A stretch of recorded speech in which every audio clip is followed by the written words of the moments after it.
السلام علیکم ورحمۃ اللہ وبرکاتہ۔ جی ناظرین، آج میں آپ کے لیے ایک اور زبردست سی ویڈیو لے کر حاضر ہوا ہوں۔ آج کا جو وظیفہ میں آپ لوگوں کو بتانے جا رہا ہوں، یہ وظیفہ بہت ہی انٹرسٹنگ سا وظیفہ ہے، اور مجھے لگتا ہے کہ آج کل ہمارے اس معاشرے میں ہر تیسرے بندے کو شاید اس کی ضرورت ہے۔ اگرچہ حضور علیہ السلام کی بعثت کے بعد عورتوں کی کمی نہیں رہی، عورتیں زیادہ ہی ہیں۔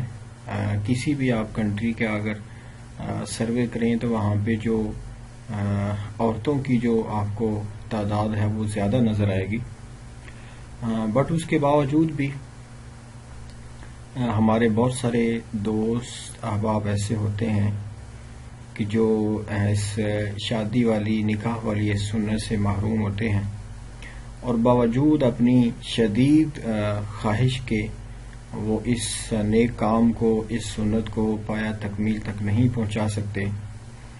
میں یوں سمجھ لیں کہ بوتھ سائڈ سے آپ کو بتا رہا ہوں کہ چاہے کوئی لڑکا ہو یا کوئی لڑکی ہو، اگر کوئی لڑکا ہے تو وہ کسی اچھے رشتے کی تلاش میں ہے کہ کوئی اچھی لڑکی مل جائے، کوئی باحیا دیندار اچھی لڑکی مل جائے، اور اگر کسی لڑکی کو ضرورت ہے تو وہ اس تگ و دو میں ہے، اس ٹرائی میں ہے، اس تلاش میں ہے کہ کوئی اچھا سا لڑکا مل جائے، ہینڈسم بھی ہو، خوبصورت بھی ہو، پھر اخلاق بھی اس کا اچھا ہو۔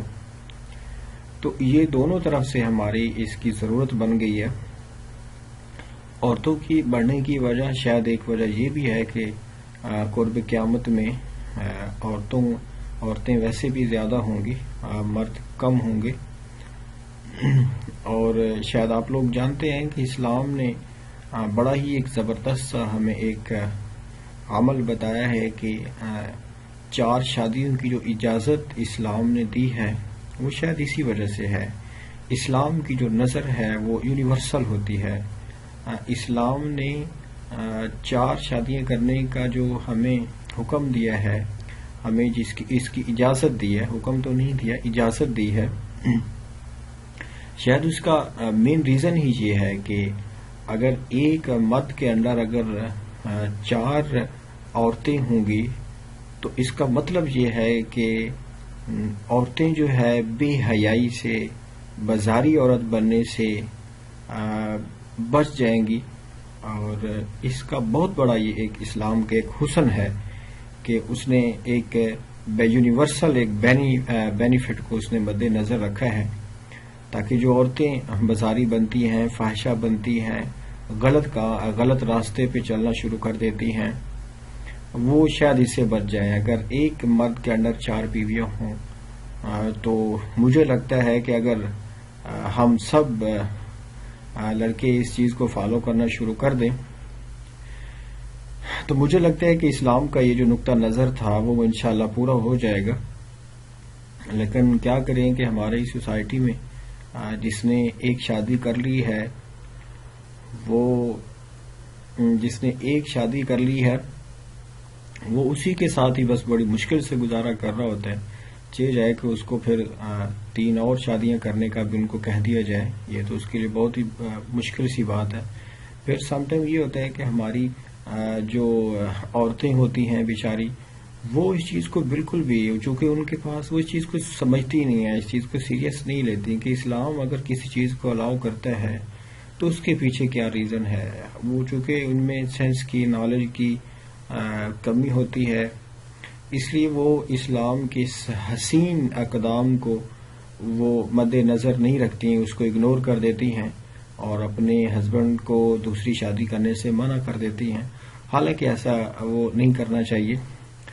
اور اسلام میں تو پہلی بیوی سے پوچھنے کی بھی کوئی ضرورت نہیں ہے۔ ہاں، اگر کسی ملک کا، کسی پارلیمنٹ کا اگر یہ لا ہو تو یہ ایک علیحدہ بات ہے، جیسے ہمارے ملک پاکستان میں یہ لا ہے کہ آپ جب دوسری شادی کریں گے تو پہلی بیوی سے پوچھنا، اجازت لینا ضروری ہے، لیکن یاد رکھیں کہ اسلام کا یہ قانون نہیں ہے۔ اسلام آپ کو 4 شادیاں الاؤ کرتا ہے، آپ کر سکتے ہیں. بیوی کون اگر بیوی سے اگر آپ اجازت لینا شروع کر دیں تو پھر مجھے نہیں لگتا کہ کوئی بھی بیوی چاہے وہ اچھے حالت میں اپنے ہسبینڈ کے ساتھ رہ رہی ہو یا اس کے حالات اچھے نہ ہوں، وہ کسی بھی سچویشن میں دوسری شادی کی اپنے ہسبینڈ کو اجازت نہیں دیتی. آپ یقین کریں کہ یہ ہمارے عورتوں کی یہ بہت بڑی نادانی ہے کہ وہ اس اچھے اقدام سے وہ ہسبینڈ کو روک لیتی ہیں، ان کو دوسری تیسری شادی نہیں کرنے دیتی، ایک ہی شادی پہ ان کو اکتفا کرواتی ہیں.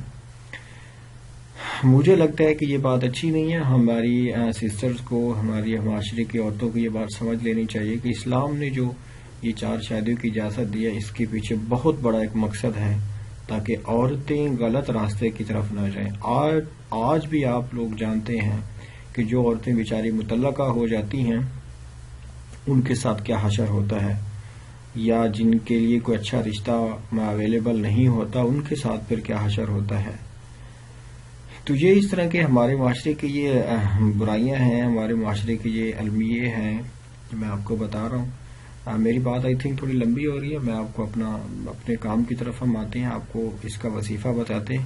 41 دن کا یہ وظیفہ ہے. آپ یہ کریں گے تو انشاءاللہ تعالی ضرور بھی ضرور آپ اس سنت نبوی سے آپ انشاءاللہ تعالی مستفیض ہوں گے. وظیفہ میں آپ کو بتا رہا ہوں، بالکل یہ آسان سا وظیفہ ہے. تیسرا کلمے کا آپ نے ورد کرنا ہے، سبحان اللہ والحمد للہ ولا الہ الا اللہ واللہ اکبر ولا حول ولا قوة الا باللہ العلی العظیم، اور سبحان اللہ وبحمدہ سبحان اللہ العظیم. یہ بخاری شریف کے لاسٹ حدیث ہے جو میں نے آپ کو سنائی ہے، سبحان اللہ وبحمدہ سبحان اللہ العظیم. اس کی آپ نے ایک تسبیح کرنی ہے، ڈیلی کرنی ہے، 41 دن تک کرنی ہے.